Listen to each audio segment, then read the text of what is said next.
সবসময় গল্পে আর উপন্যাসে ছবিতে দেখেছি ভূতেরে বাড়ি হয়, ভূতের ছবি হয় আর ভূত বলতে কিছু হয়, কিন্তু আজকে আপনাদের সাথে সত্যিই আমি শেয়ার করব যে ভূতুরে বাড়ির উপর দিয়ে আমরা মেলায় গিয়েছিলাম।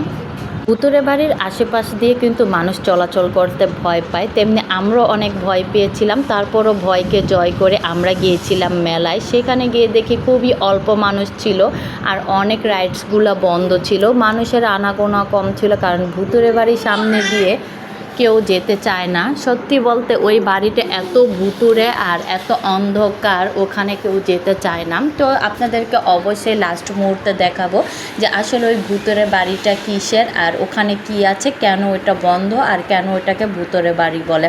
তো অবশ্যই পুরো ভিডিওটা দেখবেন। ভিডিওটা যেহেতু ছোট, ভালো লাগলে অবশ্যই লাইক কমেন্ট করে সাবস্ক্রাইব করে পাশে থাকবেন, আর আপনাদের মূল্যবান মতামত দিয়ে অবশ্যই লাইক করে কমেন্ট করে জানাবেন।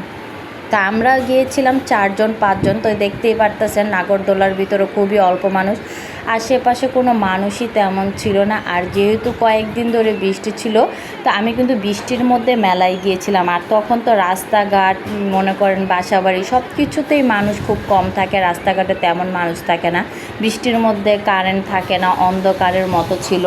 তো যাই হোক, তবু আমরা গিয়েছিলাম আর মেলাটা খুবই সুন্দর ছিল। আর এই নাগরদোলাগুলো একদমই বন্ধ ছিল, কিছু কিছু নাগরদোলা, কারণ মানুষ ছিল না। আর যে এলাকাটার মধ্যে ছিল সেই এলাকাটা এমনিও ভালো ছিল না, তারপরেও কিছু কিছু মানুষ ছিল। তো এখানে এসে দেখলাম এক ভাইয়া তার প্রেমিকার নামে বক্সিং খেলে এখানে 100 উঠাইতে পারে নাই। তারপরে দেখলাম আশেপাশে খুবই দেখেন মানুষ কম, মানুষের আনাগোনা খুবই কম। মাটির হাঁড়ি পাতিলগুলো কিন্তু খুবই সুন্দর ছিল, কিন্তু মেলার ভিতরে একটু দামই থাকে সব কিছুর। তবু অনেক সুন্দর সুন্দর মেলার মধ্যে জিনিসগুলো ছিল, আমার কাছে কিন্তু খুবই ভালো লাগে দাম হলেও। তো এখানে আসলাম, দেখলাম একজন বড় ভাইও ট্রেনের মধ্যে চলাচল করতেছে, কারণ তার মনটা নাকি ছোট বাচ্চাদের মতো, ট্রেনে উঠলে নাকি ভালোই লাগে। ছোটোবেলায় তো এরকম নাগরদোলায় অনেকেই ঘুরছেন, কেমন লাগছে অবশ্যই কমেন্ট করে জানাবেন, কিন্তু আমি কোনো নাগরদোলায় উঠতে পারি না, আমার কাছে খুবই খারাপ লাগে। আর এই দিকে দেখলাম সিরামিকগুলো এত সুন্দর, এখানে সিনারি ছিল আরবি, তারপরে ইমোজি মগগুলো, আর এখানে ছিল শুধু মেয়েদের ব্যান্ড, খুবই সুন্দর ছিল সব কিছু মিলিয়ে মেলাটা। আর এখানে তো বাচ্চারা জাম্প করতেছে, ওরা উঠতেছে নামতেছে, মনে হইতেছিল আমি গিয়ে একটু খেলাধুলা করি। তারপরে মানুষের আনাগোনা কম থাকা, একটু জমজমাট কম ছিল। যদি মানুষ বেশি হতো তাহলে কিন্তু একটু ভালোই লাগতো।